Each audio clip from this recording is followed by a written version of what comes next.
sekalian, dimanapun kita berada. Kiranya Tuhan Yesus Kristus sebagai sumber damai akan memberikan kesehatan, sukacita, dan umur panjang kepada kita. Pada saat ini, kita memasuki Selasa di dalam pekan suci. Dan 3 hari lagi, kita akan memperingati hari kematian Yesus Kristus di kayu salib.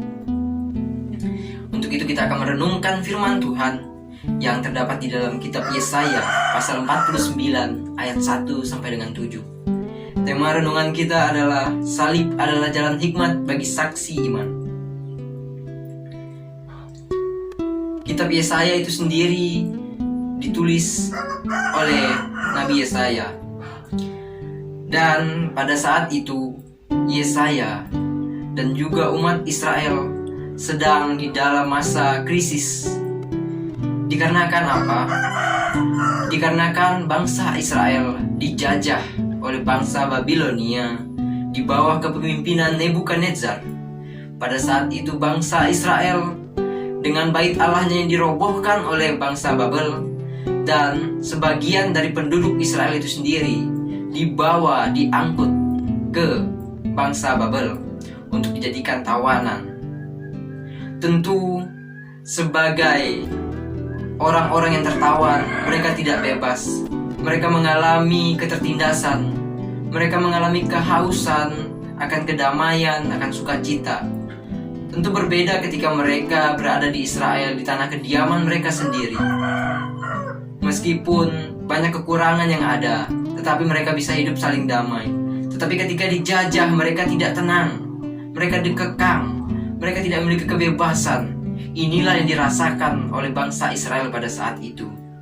Tetapi yang menjadi bahan bacaan kita pada saat ini menegaskan bahwa Yesaya, melalui Nabi Yesaya, Allah akan menyelamatkan bangsa Israel. Dan terbukti bahwa melalui Raja Kores, Tuhan memakainya. Meskipun dia adalah orang yang tidak mengenal Tuhan, tetapi Tuhan memakainya untuk menyelamatkan bangsa Israel, sehingga kita bisa melihat sejarah bagaimana kerajaan Babilonia dikalahkan oleh pasukan dari kerajaan Kores itu sendiri. Kita melihat di dalam Yesaya pasal 49 ayat 1 sampai 7 ini, bagaimana pengalaman dari Yesaya itu sendiri. Dia dipanggil oleh Tuhan bahkan sebelum ia dilahirkan ke dunia ini. Fakta menarik bahwa ketika janin berada di dalam kandungan ibunya, ketika berusia 14 minggu, ia sudah bisa merasakan apa yang terjadi di luar sana. Ia sudah bisa merasakan suara ibunya. Ia sudah mengetahui suara ibunya. Ia sudah bisa mengetahui musik-musik apa yang sering dilanturkan kepadanya. Dan pada usia yang ke-28 minggu, ia sudah bisa merespon daripada suara-suara tersebut, baik itu dengan menyikut, dengan menendang.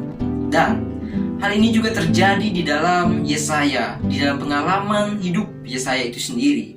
Kita bisa melihat di dalam ayatnya yang ke-1 dan juga ayatnya yang ke-5, bagaimana Tuhan telah memanggil aku sejak dari kandungan, telah menyebut namaku sejak dari perut ibuku. Kita bisa melihat bagaimana Tuhan, Yahweh itu sendiri, memilih Nabi Yesaya untuk menjadi terang di tengah-tengah bangsanya, untuk menyatakan keselamatan kepada bangsanya. Kita bisa melihat bagaimana relasi antara Yahweh dan juga Yesaya itu sendiri berhubungan sangat dekat, sangat intim, tidak bisa dilepaskan. Dan juga kita bisa melihat di dalam ayatnya yang ke-4 dan juga ke-5, kita tahu bahwa umat Israel itu sendiri tegar tengkuk, sehingga berbagai macam pencobaan terjadi. Bagaimana kita bisa melihat bahwa umat Israel itu sendiri ditawan oleh bangsa Babel. Tetapi Yesaya di sini ingin mengatakan bahwa bertobatlah, bertobatlah, bertobatlah. Sehingga pada ayat yang ke-4 kita ditegaskan oleh Yesaya itu sendiri. Yesaya mengatakan bahwa di dalam pelayanannya pun dia gagal. Tetapi aku berkata, aku telah bersusah-susah dengan percuma, dan telah menghabiskan kekuatanku dengan sia-sia dan tak berguna. Nah, kita bisa melihat bagaimana di dalam melakukan pelayanan, Yesaya tidak selalu mulus. ayat keempat menegaskan bahwa ia mengalami kegagalan dalam pelayanan. Tetapi bukan berarti Yahweh tidak memberkatinya, bukan berarti Yahweh tidak berada di pihaknya, tetapi karena bangsa Israel itu sendiri yang tegar tengkuk, sehingga sangat sulit sekali untuk meluruskan jalan pemikiran mereka. Tetapi yang menjadi perhatian kita adalah bagaimana Yesaya mengatakan, namun hakku terjamin pada Tuhan dan upahku pada Allahku, yang berarti bahwa walaupun dia mengalami kegagalan, tetapi ia tetap berpegang teguh kepada Tuhan. Ia tetap menaruh pengharapan kepada Tuhan, sehingga ia tidak goyah walaupun ditolak, walaupun gagal oleh bangsanya sendiri. Dan kita bisa melihat di dalam ayatnya yang ke-6, Yahweh ataupun Allah itu sendiri melakukan pekerjaan yang jauh lebih besar lagi. Kita bisa melihat tadi di ayat yang keempat bagaimana Yesaya mengalami kegagalan, tetapi Allah mengangkat dia kembali. Bahkan lebih daripada itu, pada ayat yang ke-6 ditegaskan bahwa terlalu sedikit bagimu hanya untuk menjadi hambaku, untuk menegaskan suku-suku Yakub, dan untuk mengembalikan orang-orang Israel yang masih terpelihara.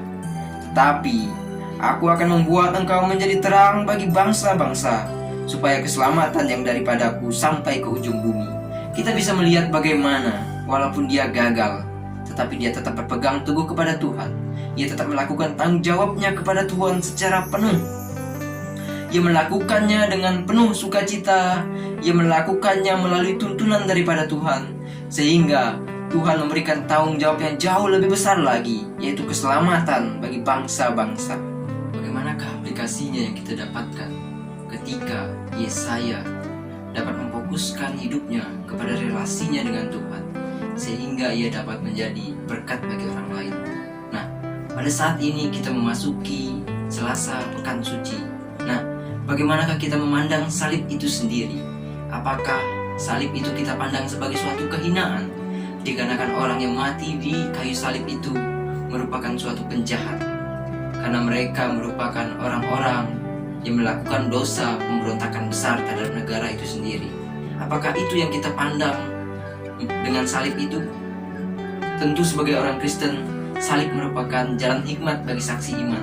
Salib bukan merupakan suatu kebodohan, bukan merupakan suatu kehinaan, tetapi bagaimana di salib itulah kita menyatakan, kita melihat bahwa Allah dengan kasih-Nya yang begitu besar mau menyelamatkan umat-Nya dari dosa-dosa, sehingga setiap orang yang mengaku bahwa dia adalah orang yang berdosa dan mau percaya kepada Tuhan, sehingga ia dapat diselamatkan. Dan yang harus kita ingat, kematian Yesus di kayu salib bukan merupakan dikarenakan Allah itu sendiri kalah, bukan dikarenakan Allah itu jatuh oleh kuasa kegelapan, oleh kuasa maut, tetapi Allah itu sendiri dengan kasih agape-Nya, kasih yang tak terbatas, mau mendamaikan relasi antara kita dan juga Allah. Ketika Allah disalibkan, bukan berarti Allah itu kalah, tetapi Allah mau menyatakan kasih-Nya, sehingga kita dapat belajar bagaimana kasih yang tulus, kasih tanpa pamrih kita dapat terapkan di dalam kehidupan kita hari lepas hari. Yang kedua adalah Yesus terang untuk manusia. Ketika kita berserah kepada Yesus, Yesus akan memberikan jalan kepada kita, jalan mana yang harus kita lalui. Tentunya jalan yang Yesus berikan ini tidaklah mulus, seperti halnya Nabi Yesaya itu sendiri. Ketika melakukan pelayanan, ia sempat gagal, tetapi ia tetap berfokus kepada Tuhan. Dan jalan yang harus kita lewati ini merupakan jalan yang berliku-liku, jalan yang melaluinya salib. Kita memikul salib, sehingga pada saat itulah kita nampak, kita dapat melihat apakah iman kita dapat bertahan di dalam kesulitan itu sendiri, ataupun iman kita akan goyah ketika kesulitan-kesulitan dan pencobaan-pencobaan hidup itu kita lewati. Tetapi yang menjadi suatu keyakinan adalah ketika kita tetap berfokus, ketika kita tetap menaruh perhatian kita kepada Tuhan, maka kita akan selalu mendengarkan apa yang menjadi kehendaknya di dalam kehidupan kita. Kita akan dituntun oleh suara Roh Kudus itu sendiri. Oleh sebab itu yang menjadi kunci adalah bagaimana relasi kita dengan Tuhan itu harus terjalin erat. Bagaimana relasi itu dapat kita bangun? melalui persekutuan dengan Tuhan, melalui berdoa, melalui membaca Alkitab, dan juga melalui kehidupan kita, melalui tingkah laku dan tindakan kita, mencerminkan bahwa Allah itu ada di dalam diri kita. Nah, yang menjadi penutup dari renungan kita saat ini adalah bagaimana Yesaya dapat menjalin hubungan yang intim dengan Allah. Ketika dia masih berada di dalam kandungan ibunya pun, ia sudah dipanggil oleh Allah. Begitu juga tadi kita melihat ilustrasi, kita bisa melihat fakta bagaimana ketika umur 14 minggu dan 28 minggu, seorang janin itu sudah bisa mendengarkan suara ibunya maupun suara musik. Begitu juga dengan kita. Kita harusnya bisa mendengarkan suara Tuhan. Kita seharusnya bisa melakukan apa yang menjadi kehendak Tuhan di dalam kehidupan kita. Yang kedua, bahwa salib merupakan jalan hikmat bagi saksi iman. Salib merupakan suatu kemenangan. Salib merupakan suatu hal yang harus kita banggakan, dikarenakan dengan saliblah kita akan diselamatkan. Dengan memandang salib, maka kita akan memandang Kristus itu sendiri sebagai kemuliaan. Tuhan memberkati kita semua.